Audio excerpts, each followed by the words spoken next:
आपका कमोडिटी निवेश में, जहां हम आपके कमोडिटी से जुड़े तमाम सवालों के जवाब देते हैं। साथ ही कमोडिटी मार्केट में ट्रेडिंग रणनीति बनाने में हम आपकी मदद करते हैं। कोई भी सवाल हो तो आप पूछे। हमारा नंबर है 9136934058 पर अपना सवाल भेजें। पहले अपना नाम भेजें, अपने शहर का नाम भेजें, फिर अपना सवाल भेजें। और अगर आप सोशल मीडिया पेज के जरिए भी भेजना चाहते हैं तो फेसबुक, इंस्टाग्राम और ट्विटर हैंडल के जरिए भी आप हमें अपने सवाल भेज सकते हैं। और आपके सवालों के जवाब देने के लिए आज 3 मेहमान हैं। राजीव कपूर हैं ट्रस्ट लाइन से, IFS सिक्योरिटीज़ से अनुज गुप्ता हैं, बिटपन मजुमदार है bmazumdar.com के। आप तीनों ही मेहमानों का स्वागत है। चलिए आगे बढ़ते हैं। सबसे पहले आज हम बात कर लेते हैं कच्चे तेल की, जहां पर रिकवरी की कोशिश हो रही है। शुरुआती कारोबार में हल्की कमजोरी थी, हालांकि ये तेजी लगातार 5वें दिन है। हालांकि तेजी ये हल्की है, आधे % के आसपास की तेजी है। अब देखिए MCX क्रूड 7000 के बेहद करीब चला गया है, 1% ऊपर है। बिटुपन, क्या लग रहा है क्रूड की ये तेजी आपको कहां तक जाती दिख रही है, और ऑप्शंस में कुछ रणनीति है क्या क्रूड में? देखिए, अब लास्ट जिस तरह से कल सेलिंग आया था पूरे एसेट क्लासेस के अंदर, मोस्टली इक्विटीज में कल ज्यादा सेलिंग आया था। जिस तरह से जो यूएस का इन्फ्लेशन डेटा आया था, मोर देन एक्सपेक्टेड 8.1 से ज्यादा जाके 8.3 आया। और ये थोड़ा अनएक्सपेक्टेड था क्योंकि सभी लोग को लग रहा था कि यूएस का जो इन्फ्लेशन ग्राफ थोड़ा ईज हो रहा है। तो जो ईज हो रहा है इतना बहुत फास्टर ईज नहीं हो रहा है, अभी भी 8% के ऊपर है। तो उसके कारण थोड़ा सा batch where on the higher side की यूएस में रेट हाइक प्रॉब्ली 75 के ऊपर ही होगा। तो उसको देख के मोस्टली सेलिंग है। लेकिन जो कमोडिटीज है, मोस्टली क्रूड ऑयल हो या बाकी बेस मेटल या सिल्वर लिख लीजिएगा, दीज आर मोस्टली ओवरसोल्ड। और इस ओवरसोल्ड में ज्यादा डीपर सेलिंग नहीं है, यहाँ पे वीक सेलर्स बोल सकते हैं मार्केट में।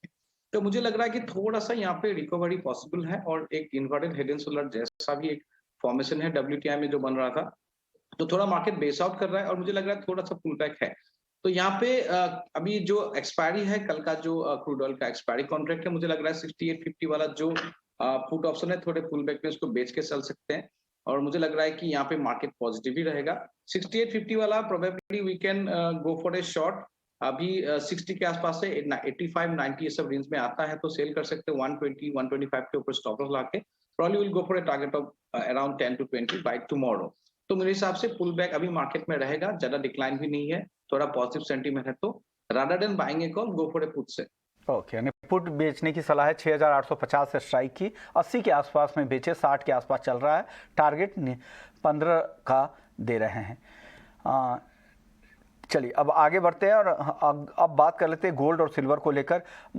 राजीव जी, क्या लग रहा है गोल्ड और सिल्वर में? जिस तरह से इन्फ्लेशन के नंबर आए थे उसके बाद से हालांकि दबाव उस तरह का नहीं रहा, अब धीरे धीरे रिकवरी की भी कोशिश हो रही है। गोल्ड मामूली कमजोर है, लेकिन चांदी में रिकवरी हो रही है दिन के निचले स्तरों से। क्या करना चाहिए दोनों ही काउंटर में? बिल्कुल, आपने ठीक बताया कि चांदी में तो रिकवरी देखने को मिल रही है, पर गोल्ड अभी भी दबाव ही दिखा रहा है। जिस तरह से डॉलर इंडेक्स में हमने तेजी आते हुए देखी यूएस के सडन इन्फ्लेशन डेटा के कारण, तो मुझे लगता है कि गोल्ड थोड़ा सा साइडवेज ही रहना चाहिए बनस्पत सिल्वर। और सिल्वर में मुझे लगता है कि एक रैली बन सकती है। आज जिस तरह से मार्केट सिंस मॉर्निंग एक हाई टॉप हाई बॉटम के फॉर्मेशन दिखा रहा है चार्ट्स पर, तो मुझे लगता है रैली कंटिन्यू कर सकती है। अराउंड 57,300 400 अभी इमीडिएट लेवल्स दिखते हैं। और अगर 57,500 के ऊपर सस्टेन करती है चांदी तो 58 भी जा सकती है। तो चांदी में अराउंड 56,700 56,750 के आसपास खरीदारी कर सकते हैं, 56,350 के स्टॉप लॉस से। और पहला टारगेट रहेगा 57,200-300 का। और अगर 57,500 के बाद जाता है तो 58,000। ओके, अनुज जी, आपका व्यू गोल्ड और सिल्वर में क्या ट्रेड करने की सलाह दे रहे हैं आज? Vishnu ji, good evening. देखिए, गोल्ड सिल्वर में हमने कल एक गिरावट देखी है। सीपीआई के नंबर आने के बाद एक सेलिंग प्रेशर गोल्ड में देखने को मिला। हालांकि चांदी में उतनी गिरावट देखने को नहीं मिली, क्योंकि गोल्ड सिल्वर की रेशो के अकॉर्डिंग अगर देखें तो चांदी काफ़ी ज़्यादा पॉजिटिव व्यू में लग रही है। और हमने देखा है कि कल ही करीबन 58,000 के लेवल हमने चांदी में आते हुए देखे थे। तो मुझे लगता है कि कहीं ना कहीं जो सिल्वर है वो काफ़ी अच्छी आउट परफॉर्म करती हुई दिख रही है।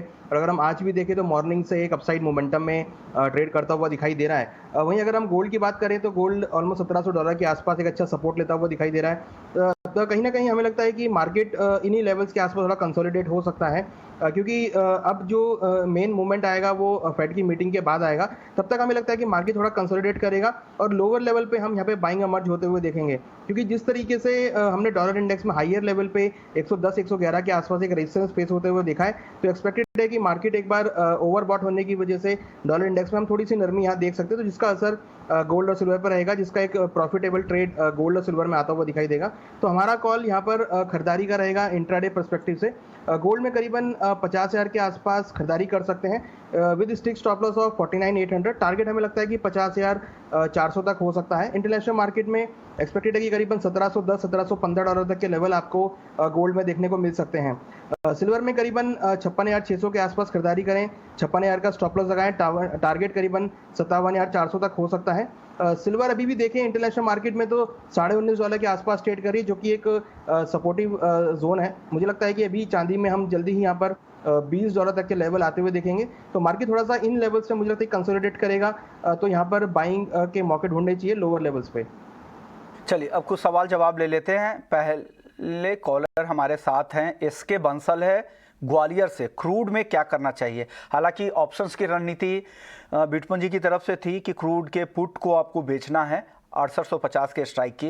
राजीव जी, आपकी तरफ से क्या रणनीति है क्रूड में आज? विश्वमोहन जी, लगता है क्रूड ऑयल में थोड़ी स्ट्रेंथ लग सकती है आगे आने वाले टाइम के लिए। 7100 एक इमीडिएट टारगेट दिखता है और 7100 के ऊपर मार्केट सस्टेन करता है तो फिर ब्रेकआउट दिखेगा जिसमें 7350 तक के भी लेवल आ सकते हैं। तो क्रूड में आज मुझे लगता है कि अगर थोड़ा करेक्शन आए अराउंड मार्केट अगर 6950 6900 के आसपास दिखे तो खरीदारी का ही ट्रेड बनता है 6860 के स्टॉप लॉस से 7050 से 7100 के टारगेट के लिए। ओके, तो ये कॉल है, क्रूड खरीदने की सलाह है, 6920 पे खरीदें। उनको भी बिटकॉइन को भी लग रहा है कि हल्की रिकवरी यहाँ से दिख रही है, इसलिए वो पुट बेचने की सलाह दे रहे थे। अगले कॉलर मनीषा हैं पलवल से। एल्युमिनियम में 1 से 2 दिनों का नजरिया जानना चाह रही हैं। बिटकॉइन क्या सलाह है आपकी एल्युमिनियम को लेकर? देखिए, एल्यूमिनियम मुझे काफी पहले से भी लग रहा है कि एक वीक काउंटर है और मुझे लग रहा है एल्यूमिनियम डाउन साइड पे रहना चाहिए। बहुत ज्यादा रिकवरी नहीं है पूरा। देखिए, लास्ट 2 महीने से या 3 महीने से देखिए एक बड़ा रेंज में चल रहा था और नीचे रेंज ब्रेकआउट कर रहा था और थोड़ा सा पुल बैक भी आया था 203 के आसपास भी, लेकिन मार्केट सस्टेन नहीं करके नीचे आ रहा है। तो एल्यूमिनियम में कोई भी अगर यहाँ पे पुल बैक आता है तो सेल पे रही है। प्रोबेबली एल्यूमिनियम में हमको शायद 180-85 का टारगेट भी मिल सकता है। That will probably longer time perspective. Okay, तो यहाँ पे बाय मत कीजिए, थोड़ा पुल बैक के लिए सेल ऑन राइज पे कीजिए। सर सेल ऑन राइज की रणनीति 185 तक के टारगेट दे रहे हैं। टाइम फ्रेम क्या होगा सर? 1 हफ्ता, 5 दिन, कितने दिन? नहीं, एकदम शॉर्ट टर्म में नहीं होगा, लेकिन प्रॉब्ली अगर 1-2 दिन का टारगेट लेते हैं तो प्रोबेबली हम लोग को 193-94 दिख सकता है। तो यहाँ पे हम लोग को 199 to 200 के आसपास कभी भी, अभी 198 के आसपास है, तो यहाँ से 1-1.5 रुपया पुल बैक आता है तो बेच सकते हैं 203 के ऊपर स्टॉप लॉस लगा के।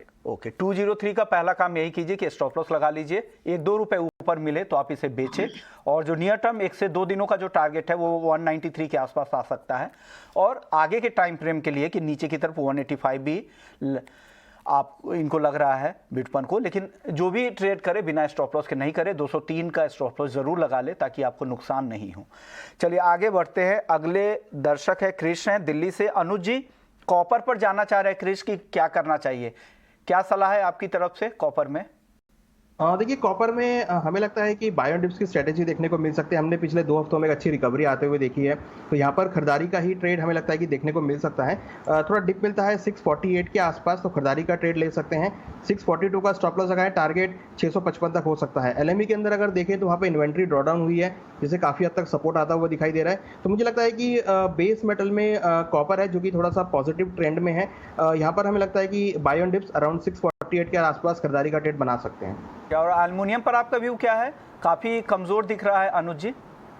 देखिए, एल्युमिनियम में थोड़ा सा सेंटीमेंट डाउन है। 200 के नीचे इसने ब्रेक किया है, तो जब तक ये 200 के नीचे है तो सेंटीमेंट डाउन रहेगा। हमें लगता है कि नीचे जल्दी ही आपको 196 195 तक के लेवल देखने को मिल सकते हैं। हालांकि ये एक ऐसी कमोडिटी है, अगर ये आपको नीचे 195 या 190 के आसपास तक मिलती है तो वहां पर अगेन आपको खरीदारी लौटती हुई दिखाई देगी। मगर फिलहाल 200 का इसने लेवल ब्रेक किया है जो कि एक अहम सपोर्ट लेवल था, तो एक टेक्निकल फॉल यहाँ पर आता हुआ दिख रहा है। तो वेरी शॉर्ट टर्म के लिए हमें लगता है कि यहाँ पे बिकवाली का ट्रेड अराउंड 199 के अराउंड बना सकते हैं। 201 का स्टॉप लॉस लगाएं, टारगेट 195 तक हो सकता है, और 195 आए तो वहां पर अगेन खरीदारी की पोजीशन को क्रिएट कर सकते हैं। ओके, तो ये व्यू है, अलग व्यू है।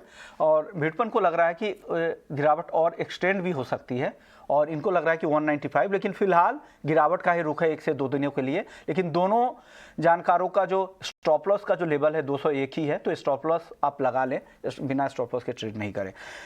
मयंक गुप्ता है यूपी से, कॉपर 2 लॉट है 662 रुपए पर इन्होंने खरीदा है, और जिंक 1 लॉट 288 रुपए पे खरीदा है। दोनों बाइंग कॉल है, क्या करना चाहिए राजीव जी? बाइंग की कॉल तो दे रहे हैं कॉपर में अनुज जी भी, आपको भी लग रहा है कि कॉपर में तेजी दिख रही है और जिंक में भी तेजी?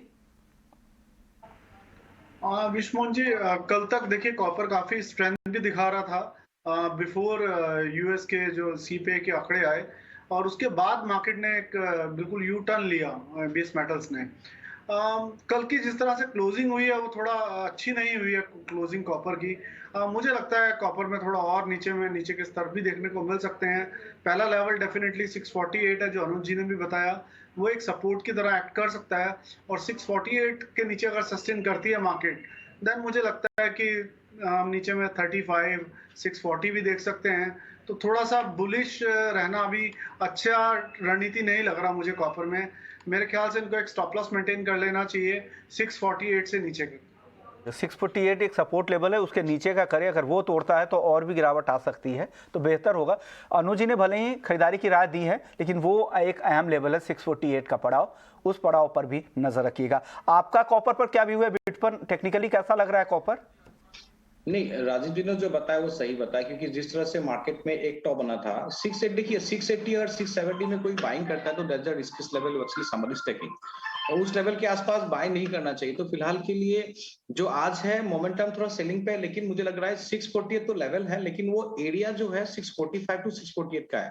तो अगर यहाँ पे किसी को बाय साइड में ट्रेड करना है तो बॉटम लेवल पे पकड़ लीजिएगा 644 645 के आसपास, और कोई बड़ा ऑप्शन में एक्सपेक्ट नहीं करा, थोड़ा रिकवरी वहां से हो सकता है 654 65 तक, तो उसमें रेंज में बाय कर सकते हैं। 638 के आसपास स्टॉप लॉस रहेगा। तो मैं थोड़ा डिफेंसिव बाइंग रहूंगा, लेकिन मेरा एग्रेसिव बाइंग नहीं है, मैं रेंज बाउंड एक्सपेक्ट करके थोड़ा बॉटम लेवल पे एंट्री करने के लिए सोचूंगा।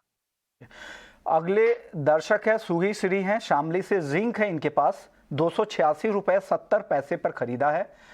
बिटकॉइन क्या सलाह देंगे इनको? 286 रुपए 70 पैसे की बाइंग है जिंक, मतलब 286.70, राइट? या बिल्कुल।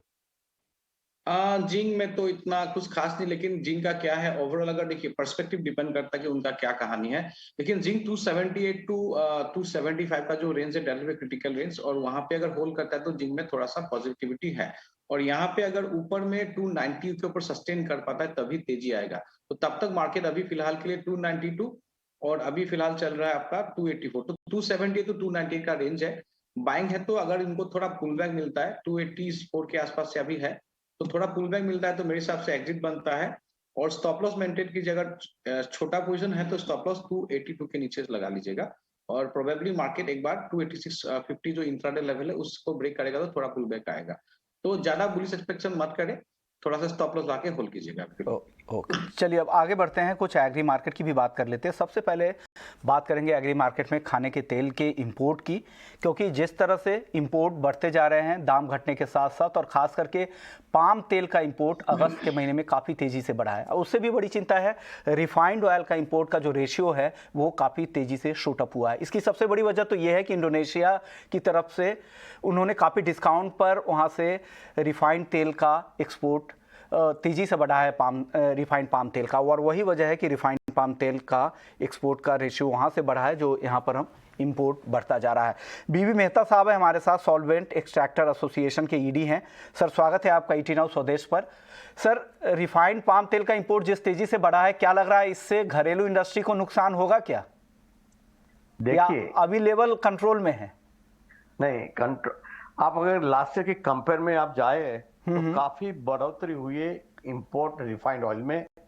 क्यों, क्या हुआ था कि जो अब तक इंडोनेशिया की पॉलिसी थी higher duty on CPO, lower duty on RBD olein, और काफी कम से $100 का फर्क था।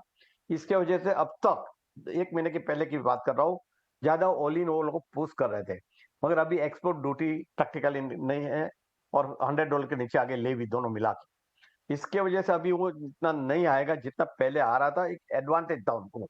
That was one part.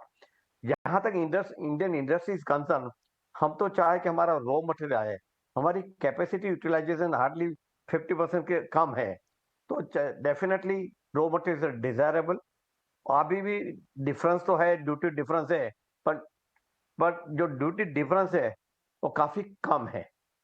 वो हम चाहते हैं कि ड्यूटी डिफरेंस 10 से 12% का हो सीपीओ और आरबीडी ऑल इन, ताकि सीपीओ ज्यादा आए और हमारी इंडस्ट्री कैपेसिटी यूटिलाइजेशन ज्यादा हो, घरेलू एम्प्लॉयमेंट जनरेशन हो, वो सारी चीजें। और आत्मनिर्भर की जो हम बात करते हैं तो खुद का अपना बन सकता है, एक है। जहां तक इंपोर्ट का सवाल है, इंडोनेशिया में अभी तक जो बैन किया अप्रैल मई में, उसके बाद इतना स्टॉक बना था, तो देवर कंपेल कि भी हम ड्यूटी और लेवी कम कर दे ताकि उनका स्टॉक कम हो। तो इसके वजह से ज्यादा उसने पुश किया एक्सपोर्ट का। दूसरा एक चीज है, जब ये soft oil mean soya and sun, उसके सामने पाम अगर रखे, अगर डिफरेंस 300 से $400 का है, तो palm is always preferred with the 5.5% duty also. The difference comes to about $300 or $250 या, तो पाम प्रेफर है। जब ये डिफरेंस कम होगा तभी सॉफ्ट ऑयल ज्यादा चलेगा। फिर दूसरा एक चीज था, कभी सनफ्लावर यूक्रेन का हम नहीं ला सकते थे ज्यादा, अभी चालू तो हुआ है यूक्रेन का, ज्यादा रशिया से काफी माल आ रहा है, अर्जेंटीना से।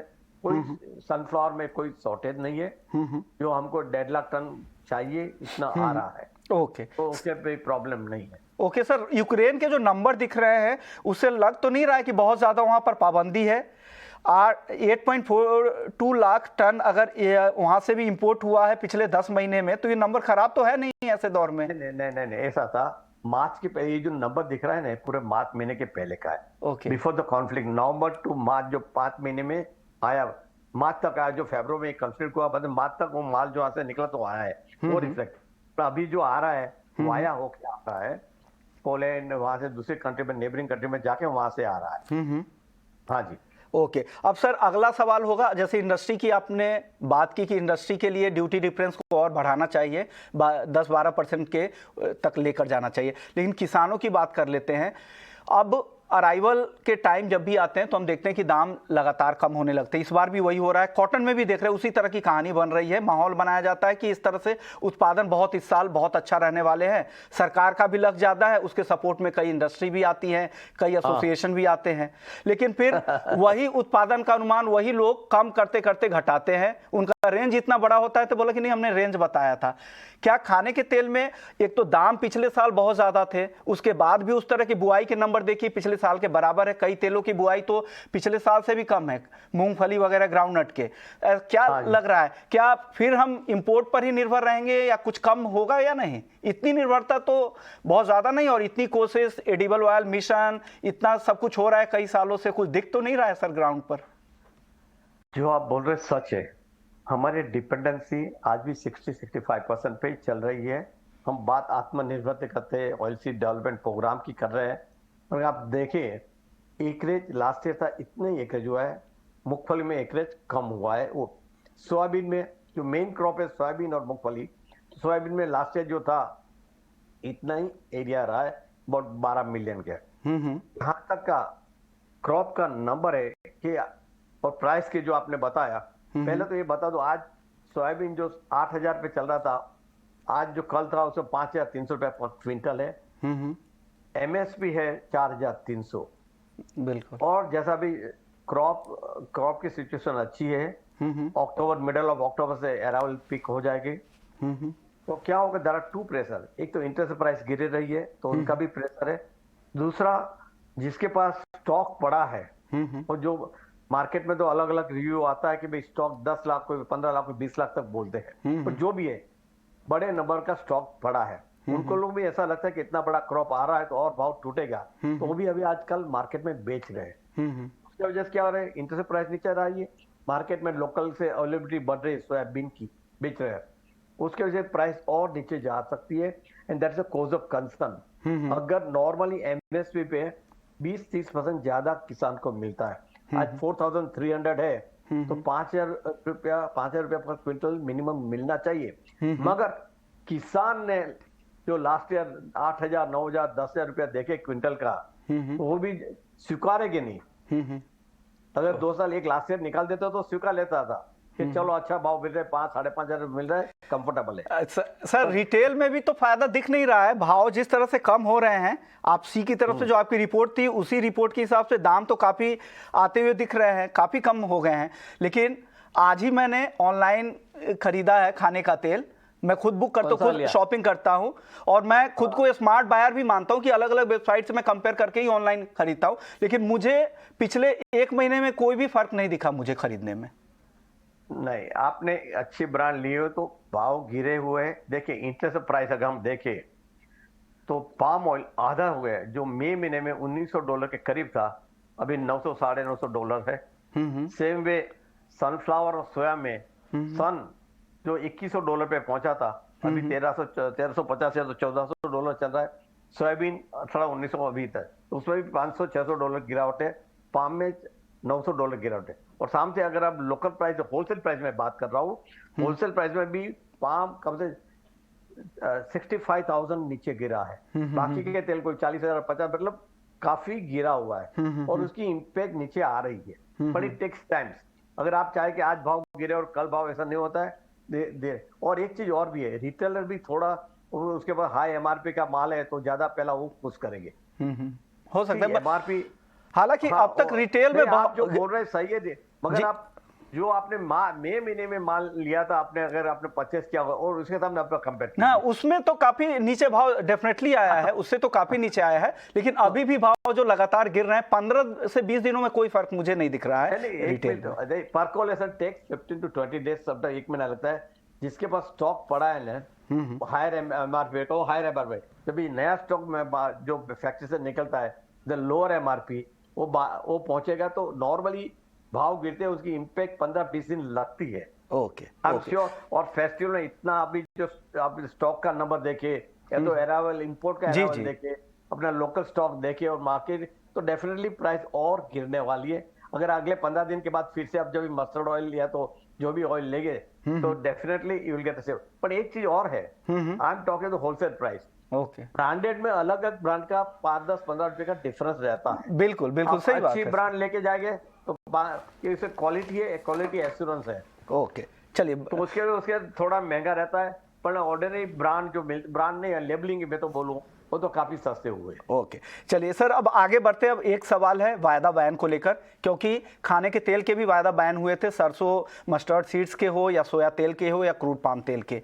उस वायदा बैन की वजह बताई जा रही है प्राइस में, लेकिन एक रिपोर्ट में पढ़ रहा था, कई सारे IITians वगैरह भी उस रिपोर्ट को बनाने में शामिल थे। उन लोगों के हिसाब से कुछ ऐसा नहीं लगा और कभी भी दाम इस नहीं बजे। उन्होंने सरसों तेल का हवाला दिया तो सरसों तेल के दाम जो वायदा बैन हुए उससे 1 महीने पहले करीब करीब 11% बढ़े थे, बैन के बाद 12.5% से बढ़ गए थे। तो क्या लग रहा है, वायदा बैन अब शुरू करने का सही समय है? एक तो भाव भी कम हो रहे हैं, प्राइस डिस्कवरी के पास किसानों के लिए कुछ और या रिस्क मैनेजमेंट के लिए कोई विकल्प नहीं है। प्राइस इंडिकेटर के तौर पर वो बाकी सीबॉट और आइस की तरफ देखते हैं एग्री वायदा को लेकर। तो क्या करना चाहिए? सही वक्त है और अब इजाजत दे देनी चाहिए, री एंट्री होनी चाहिए और नए तरीके से होनी चाहिए, तो जो रियल पार्टिसिपेशन जिनका है, जिनका हाजिर में एक्सपोजर है, उस तरह के लोगों की भागीदारी के साथ नए तरीके का कॉन्ट्रैक्ट लॉन्च हो। आप जो बोल रहे सही है, अगर वक्त आ गया है, गवर्नमेंट को फिर से देखना पड़ेगा। पहले हम ये देखें क्यों लास्ट से बैन हुआ। जब 8,000 9,000 सोया है तो मस्टर्ड में चले, उसके वजह से गवर्नमेंट में जो फीलिंग ये आई थी और काफी लोगों ने भी रिप्रेजेंट किया था कि भाई ये स्पेकुलेशन काफी हो रहा है, कमोडिटी एक्सचेंज, उसके वजह से भाव हर दिन बढ़ रहा है। एक चीज जरूर गलती हुई है, जो डेली लिमिट थी उस सब पे 6% की थी, वो कम करनी चाहिए थे। आज अगर 4,000 रुपया का माल है, उस पर आप 6% ठीक है, 10,000 रुपये पे 6% में 600 रुपए की डेली વધઘટ हो रही थी, वहां तभी कमोडिटी एक्सचेंज को एक्शन लेना था, वो नहीं लिया। और भी दो चार गलतियां हुई है to stabilise the market at that point of time. तो वो गलतियां क्यों हुई और उसके अभी फिर से वो गलतियां नहीं हो, ध्यान रख के फिर से फ्यूचर वायदा शुरू करना चाहिए। खास तौर में सोयाबीन ऑयल और क्रूड पाम ऑयल में चालू, इसके लिए कभी जो भाव इतने गिरे 3 महीने में, आधे हो गए सारे तेल के इंटरेस्ट मार्केट में, और उसके वजह से यहाँ हेजिंग फैसिलिटी नहीं होने से काफी लोगों को नुकसान हुआ है। बिल्कुल। तो एक साल में शायद कमाया होगा, उससे ज्यादा लास्ट 3 महीने में हेजिंग की फैसिलिटी नहीं होने चला गया है। ओके, वो जरूरी है। और जो बड़े हैं, जी बड़े तो केएलसी में या दूसरी जगह पे अपना हेजिंग कर लेते हैं, तो पर मीडियम इंपोर्टर्स है, रिफाइनर्स है, ये तो लोकल है, उनको काफी तकलीफ होती है। तो जरूरी है कि भाई फ्यूचर ट्रेडिंग एटलीस्ट सीपीओ और एसबीओ में जल्दी से जल्दी कर देना चाहिए और उसकी इम्पैक्ट। दूसरा, प्राइस डिस्कवरी मैकेनिज्म जो है फ्यूचर ट्रेडिंग में, आज पता नहीं है कि मैं आज सितंबर में, मेरे नवंबर में एक्सपोर्ट करना है सोयाबीन मिल, मेरे को पता नहीं कि what प्राइस मेरे को सोयाबीन मिल मिलेगा, या तो इंपोर्ट में मेरा जो बेचना है मैं इंपोर्ट कर रहा हूँ तो मैं क्या भाव से बेचूं। तो एक प्राइस मैकेनिज्म जो फैसिलिटी है जी उससे पता है, किसान को भी पता चलता है कि भाई सोयाबीन का क्या दाम रहेगा, मूंगफली का क्या दाम, मस्टर्ड का क्या दाम रहेंगे अगले 3 महीने 4 महीने सोइंग के टाइम पे, तो उनको भी फर्क। तो मेरे ख्याल से जल्दी से जल्दी गवर्नमेंट को रीथिंक करना चाहिए और फ्यूचर ट्रेडिंग खोल देना चाहिए। साथ में जो गलतियां हुई है वो ध्यान में रख ले के भी फिर से गलतियां नहीं हुए, ताकि किसी को परेशानी नहीं हो। ओके, बिल्कुल। एक्सचेंज की तरफ से भी काफी चूक हुई थी, क्योंकि जिस तरह से हाजिर और वायदा में तालमेल नहीं था और रियल यूजर्स के बजाय ट्रेडर्स ज्यादा एक्टिव थे, इस वजह से भी काफी दिक्कतें हुई थी। लेकिन उम्मीद करते जब नया वायदा हो तो नए तरीके से हो और ज्यादा से ज्यादा लोगों की पार्टिसिपेशन यहां पर बढ़े, ताकि एक प्राइस डिस्कवरी बेहतर तरीके से हो, एक प्राइस मैकेनिज्म बने और जो भाव में, जो कीमतों में जो उतार चढ़ाव बहुत ज्यादा रहता है, उस उतार चढ़ाव के रिस्क को इस वायदा के जरिए कम किया जा सके। शुक्रिया मेहता साहब आपका, अनुज गुप्ता जी आपका, बिटपन जी आपका और राजीव जी आपका, आप लोगों ने वक्त निकाला हमारे लिए। तो कम्युनिटी निवेश में फिलहाल इतना ही, लेकिन आप बने रहिए हमारे साथ। ब्रेक के बाद स्वदेश विशेष। नमस्कार।